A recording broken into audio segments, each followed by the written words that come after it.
llorando. Welcome back to Equity TV. I'm Francis Mayer, and we're here with Rolando Hernandez. You might have just heard me singing the opening bars of Llorando, which is a Spanish adaptation of Crying by Roy Orbison. Did you know that, Rolando?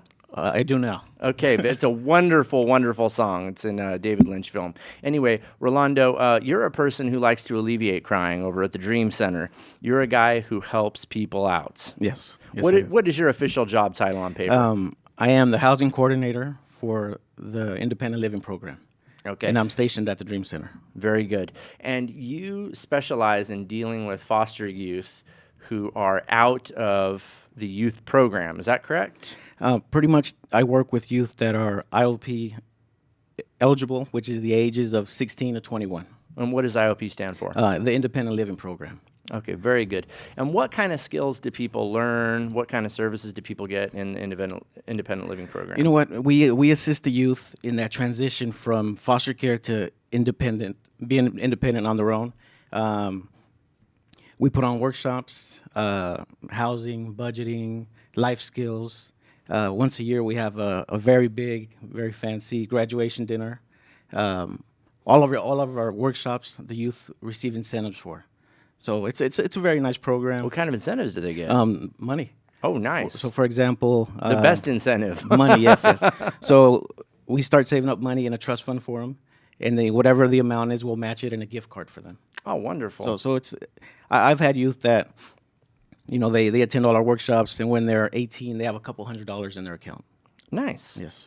And that's a good start. You can make $100 go a long way when it comes to furnishing your first place. Exactly. And that's something you've actually done for people. If you aren't a foster youth, maybe you don't realize that they've always been dependent on other people, just like all kids are, for their housing and their food. And a lot of times people make that first big leap out into adulthood with your help. Yes. With the help of the Dream Center, we have an awesome staff there. We've helped youth get their first apartment. Oh, wow. We help them get furniture for their first apartment. We had a young lady who received everything. Oh, wow. Living room, bedroom, everything you would need. Was she excited about that? Oh, they're very excited. Her first place. So, yeah, it was exciting. It was exciting for everyone. I bet. No, the success stories, and you and I talked about that. Those keep people in your line of work going because you are doing some heavy lifting. Yes. One thing that touched me when I called you was that your voicemail message, what does it say right at the beginning? We accept collect calls. And you do. Yes, we do. You're there to help people out at any time. And not only do you get people into a living situation, but you also help them to get to Bakersfield College, right? Yes, we can help youth transition into college. Mm-hmm. One of the things with ILP, we do have financial aid workshops. At the Dream Center, we can help them with the applications. We also refer them to Miss Angela Williams. Yes. So pretty much all the little steps in between we can help them with. And no one needs a reason to come see you. A foster youth can come see you for anything, and you're going to help them out, and you're going to help them regardless of the situation. I wouldn't want someone watching the show right now to think that they can only come to you when they're ready to go to college. Right. Because what kind of stuff do people come to you for? You know what? At the Dream Center, we have youth who come in. Let's say, for example, they need mental health services. We can set that up. Right. We can help youth with substance abuse issues. We can get them enrolled in a type of program. We can help youth look for a job, build a resume. At the Dream Center, if we have fax machines, computers, they can use all that if they need it for school or employment. And they're not limited to just getting help from you in one area, right? No. Pretty much, I always tell the youth, just ask. Whatever issues they're having, ask for help. And again, at the Dream Center, we have an awesome team, and we can always come up with a plan to help them out. All right. And that plan can involve the big dream and the small dream. Exactly. Not just one. Exactly. And do you find at your level that self-identification is an obstacle? Because we just had Miss Williams on the show at Bakersfield College, and she works in financial aid, and she can get foster youth completely dialed in with all their services if they only self-identify. But what she told me is that that's an obstacle for a lot of people. And maybe they think that they're going to have to self-identify to more than one person. How does that work at your place? Well, you know what? At the Dream Center, I would say the majority are all foster youth. Okay. So that's not an issue there. Gotcha. And when we do have youth coming in, I always refer them to Miss Williams. So it's never an issue for us over there. Got you. No, you have a good track record with Miss Williams. Yes. And success and seeing people move on. But there is that obstacle still in your office with people asking for things. Right. Like, do you often have to deduce what it is they need by asking them questions, or? You know what? At the Dream Center, we get youth who come in for food. We Wow. have youth who need just to use the computers to keep in touch with family. Gotcha. It could be anything from looking for a job, getting enrolled in a vocational program, from bus passes. We help out with bus passes. Wow. And all of those things are big obstacles to getting into your first job or your first apartment. There's a lot of startup costs associated with that, right? Exactly.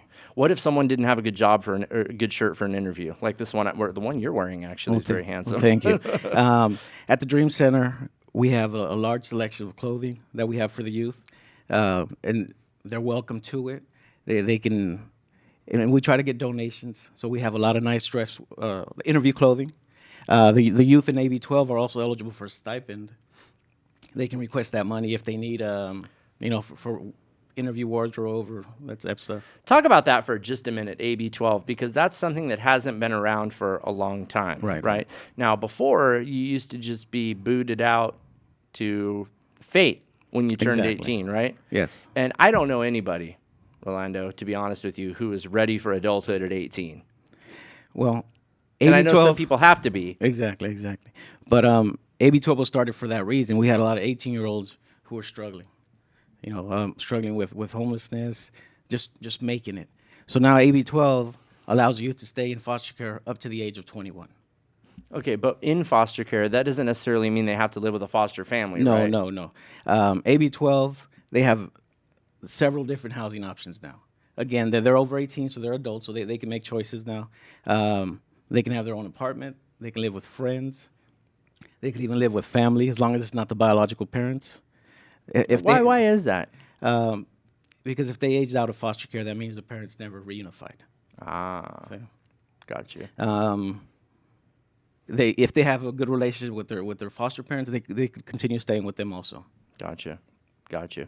But when I hear that, it makes me think of other situations I've observed where maybe somebody, a friend of mine, in fact, made a lot of money right out of college, and he had a rough relationship with his parents, but suddenly they showed back up, and they were like, I need a new transmission for my car, and all of a sudden they wanted to spend time with him. Is it things similar to that can happen with biological parents? And it does happen. Now that the youth are over 18, there's less restrictions. I do see a lot of the biological parents coming back in the picture. And you know what? Our foster youth just need to focus on themselves. Exactly. They are the ones who deserve a chance at hitting a home run in adulthood. And I feel like I threw you a bunch of curveballs, and you were like, "Nope, Francis, we got shirts. We got shirts for interviews. What if they want to become a professional ping pong player?" No, I'm kidding, because you're going to tell me we have a ping pong table. It sounds like there's everything that a foster youth could need to succeed at the Dream Center, and all they need to do is come find you. And how do they get a hold of you? You know what? I'm located at the Dream Center, which is 1212 18th Street. Okay. Downtown. Just come in. Okay. Just come in and ask for any of the social workers. Mm-hmm. I would like for the foster youth at Bakersfield College to come in. We can give them a tour. They can meet the staff there. Nice. Yeah. Well, Bakersfield College Foster Youth, you heard the invitation from the man, the myth, the legend, the guy with the awesome beard. He's Rolando, and he's here to help, and he's here to help you succeed. And Rolando, we want to thank you so much for being on Equity TV. Don't go anywhere. We're going to check in with Christine Din right now for some Renegade news. Thank you. Hey guys, are you ready to start college? Go to bakersfieldcollege.edu, and you could start in late season. Going back to you. Awesome, thank you. Christine was just telling us that if you want to take a class at Bakersfield College, it's not too late. Now, I don't know how many classes are still open, but there are classes available. And if you are a foster youth, you have priority registration. You have help from the entire team at Bakersfield College, from Miss Williams to Rolando, and we will get you into the class you need to advance on to Cal State Bakersfield. Speaking of advancing to Cal State Bakersfield, Steve Walsh from Roadrunnerville is in the house, and he's going to talk about where he can pick up when AB 12 ends. That's next on Equity TV.